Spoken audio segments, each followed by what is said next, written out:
mag-order ng Maneret Iced Tea. Ano ba yung ino-order nyo? Eh, kung beer na lang pa ang order nyo, eh di mas masaya pa. Oo nga naman. Maraming kayo. Pero siyempre, kayo ang taya, ha? Kaya ko lang din. Gusto ko iced tea. Ay, sorry ha.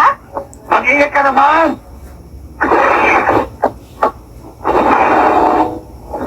Natutag kasi yung strap. Eto, may extra akong dala. Gamitin mo. Okay. Palaban. Pwede ba magtanong? Balita namin, nandito sa bayan ito si Vasset Stampede. Kilala niyo ba siya? What? Kikanta yung mga babae. Yung pala, habol nyo rin ang gantimpala sa ulo niya. Ay, hindi po. Iba po ang taking namin. Hindi po yun. Well pa. Hindi ko siya kilala at personal. At saka wala na yun dito eh. Mapunta na siya sa kabilang bayan. Alam niyo po ba kung anong itsura niya? Mga 12 footer siguro. Para manukabuhok niya at may dalatang malaking sandata. At malaki ang kaha niya. Parang bakit siya, napakayabang. Meron din siyang mga galamay. Siguro naging santusin ang kami nila. May malaking sandata at malamanok ang buhok. Yun ang itsura niya? Saan kaya nagtatago bukit na yun? Simula na ang pag-aalap sa kanya sa buong lugar. Pero po, sino kaya talaga kagaling ang tao yun? Parang hindi siya paniwala eh. Baka dapat ko ba yan? Huwag na magbabarulong dito. Narinig mo ba? Ako ang nasusunod dito. Basta sundin mo ang lahat ng sinabi ko kung ayaw mo malagot ang iyong hininga. Bravo!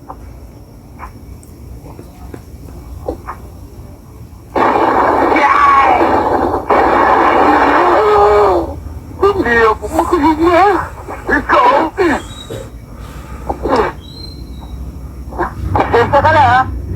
At susuwin ko kasi kanina.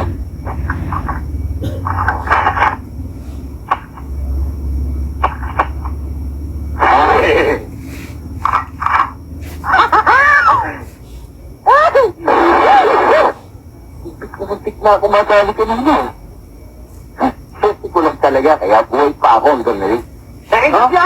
Ako! Ay!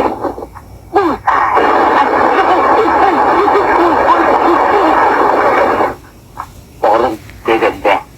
Kabuli niyo.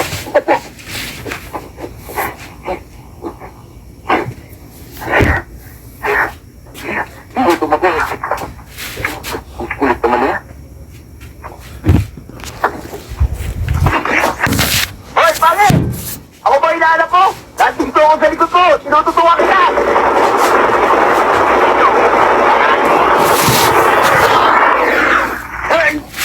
Kaya mo ha? Ikaw kasi ang problema mo, utu-utu ka. Bossing! Narito si Bas! Hindi ba tumungan ka? Di ba ba mo yung baril mo? Ayoko! Ikaw din, sasaktan kita. Gawin mo! Pakipag kung sa kaiyak ang asawa at anak mo. Ikaw din. Wala akong asawa at anak! Wala akong nobya eh! Binata ako! Wawa ka naman pala. Yan ang akala mo. Maraming matutuwa kapag ikaw ay tinapos namin. Akala mo lang yun, pangit.